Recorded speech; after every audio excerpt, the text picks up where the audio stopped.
There'll be food and drink and ghosts. And perhaps even a few murders.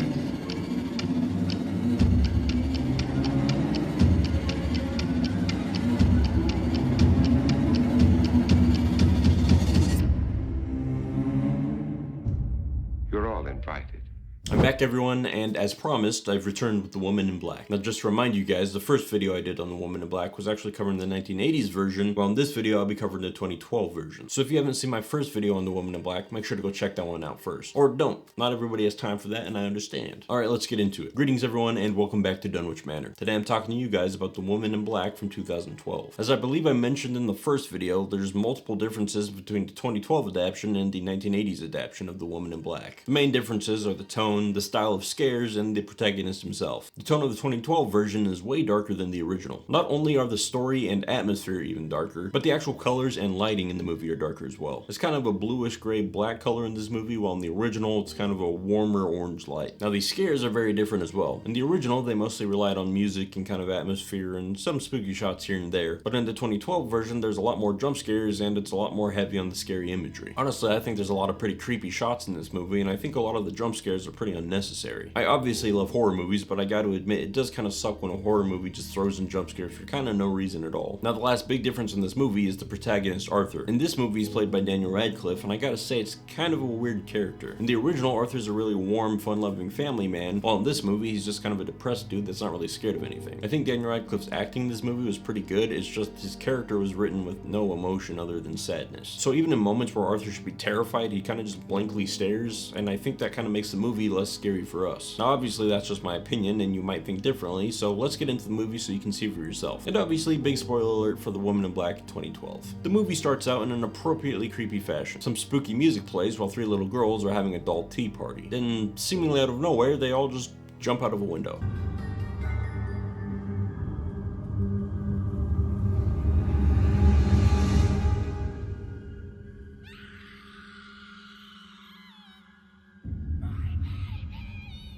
Yeah, life was pretty boring for kids back then. All you could do for fun was churn butter, play with dolls, or jump out of a window. Looks like they chose the latter. Seriously though, it's a pretty solid start to the movie. It immediately sets the tone and lets you know that they're not playing around. I mean, it just killed 3 kids right off the bat. I like how even the doll in this scene is just like, well damn, I did not see that coming. Next, we get our first look at our protagonist, now played by Daniel Radcliffe. Arthur's looking pretty messed up as he sees a vision of his deceased wife.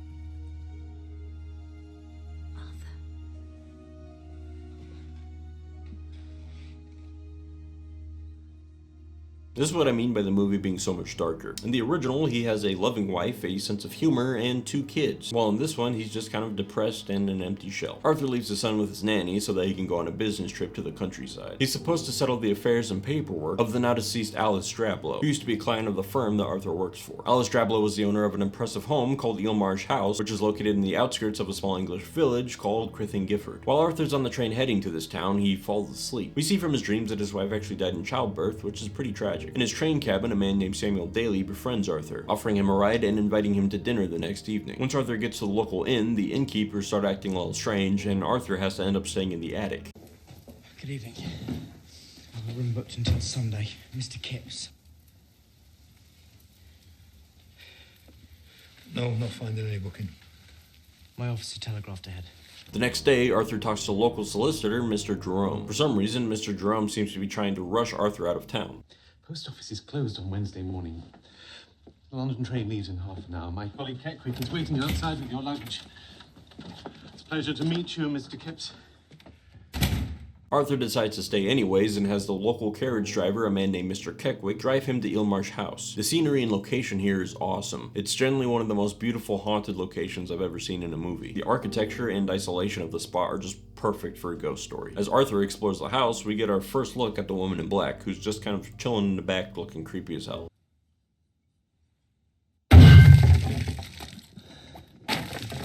Do you know how hard it was to edit this video? I got jump scared like 30 times even when I knew it was coming. Probably got all kinds of heart issues now, which is my fault, because literally no one asked me for this video, but oh well. As he continues looking around, Arthur finds piles and piles of paperwork, realizing he's going to be very busy.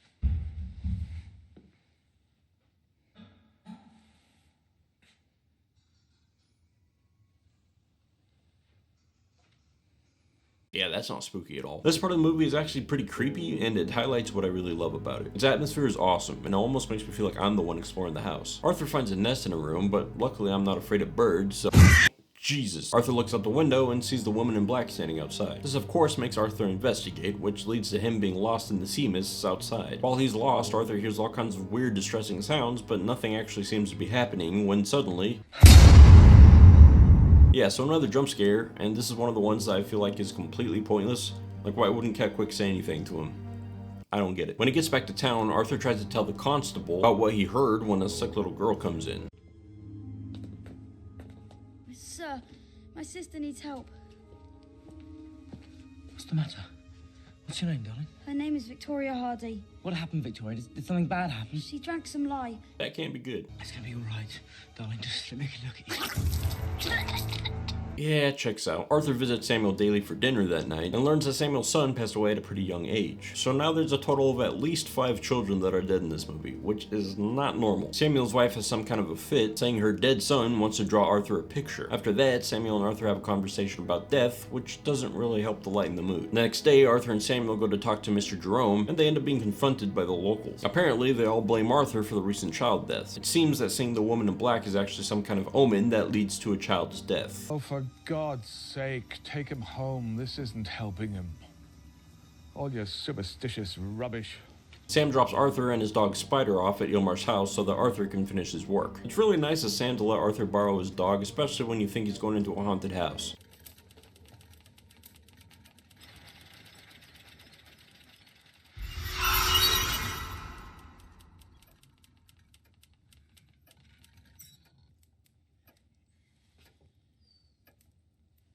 See, seeing stuff like this, I think most people would be terrified, but Arthur just kind of shrugs it off. Again, I'm assuming it's just because he's depressed and kind of feels hopeless, so he doesn't really feel anything. At this point, the paranormal activity seems to have increased. Spider starts barking loudly, leading Arthur to find the graves of Nathaniel Drablow, Alice Drablow's son, and Jeanette Humphrey, Alice Drablow's sister. On his way back to the house, Arthur looks up and sees this.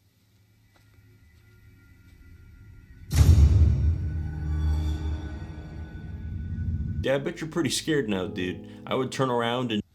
Or you can just keep going right ahead. After going through paperwork and letters, Arthur learns that Nathaniel was actually the son of Jeanette Humphrey. Apparently, Alice had Jeanette declared mentally unstable. That way Alice could adopt Nathaniel for herself. It's quite clear from the letters that Jeanette did not like this. Which, I mean, it's fair enough, she did get her child stolen. The letters also tell Arthur that Nathaniel died by drowning in the marshes surrounding the house. The worst part is, his body was actually never recovered. Because of this, Jeanette took her own life and apparently became the woman in black. So she's basically some kind of vengeful spirit now. Arthur hears a noise upstairs, and of course, instead of being scared, he goes to investigate, and he ends up finding a rocking chair moving by itself. I feel like a rocking chair moving by itself is just a staple of paranormal horror at this point. Like, if you're making a ghost movie, you have to have it. Arthur hears something outside, and he sees someone or something moving towards the house. It's not too creepy. At least it's been a while since we've had a jump scare. God damn it. Arthur goes outside and sees a bunch of dead kids. And this time, he finally turns around and runs back into the house, which... At this point, I was half expecting him to just run at the kids and start throwing hands, so good for him. Inside, he returns to his old self and hears toys playing, so he goes to investigate. How the fuck is that toy even legal? Look, if your parents gave you that toy, they do not love you. Arthur sees a vision of Jeanette and sees what I can only assume is Billy from Jigsaw's great-grandfather.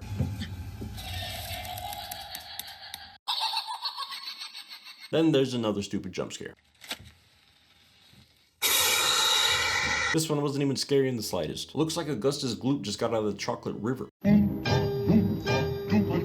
With the sudden appearance of the chocolate boy, Arthur decides to run out of the house, running into Samuel Daly in the process. Arthur goes to talk to Samuel Daly's wife, and learns that every time the woman in black is seen, a child dies. Which at this point I think most of us probably put together. The woman in black clearly wants revenge for losing her own child. Samuel's wife has another vision, drawing an image of Arthur, his son, and a train. Not sure what that means, but it can't be good. They rush to send a telegram, telling the maid and his son not to visit them in Crith and Gifford, just like they'd planned.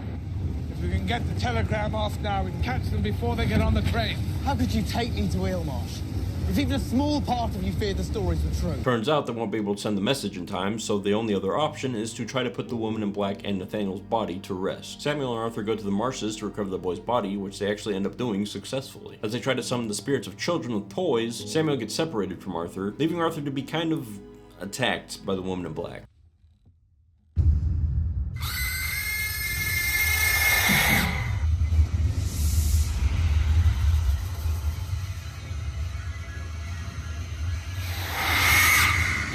All she does is yell and kind of float towards him, so I don't think she really planned it very well. They then bury Nathaniel's body with Jeanette's, seemingly putting the spirits to rest. That is until literally a few seconds later, when Jeanette's voice is whispering that she will never forgive her sister for separating her from her son.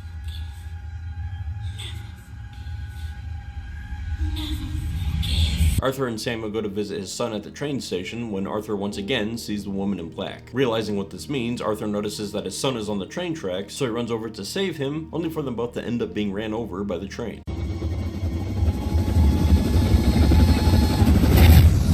See, now that is pretty dark. Arthur and his son move into the afterlife, being united once more with Arthur's wife. It's kind of happy and kind of horrible at the same time, so I guess it's kind of up to the individual to decide whether or not they're happy or sad about this, but I think it's kind of fucked up. We see back at the train station that the woman in black continues on, ready to take revenge on anyone and everyone for the death of her child.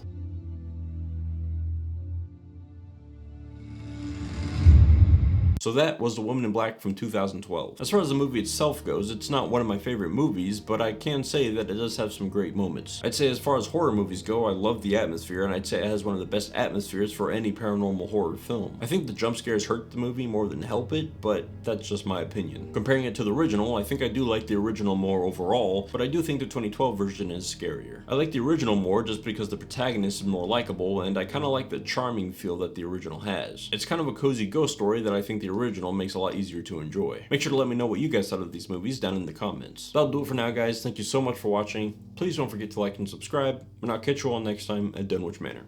Peace.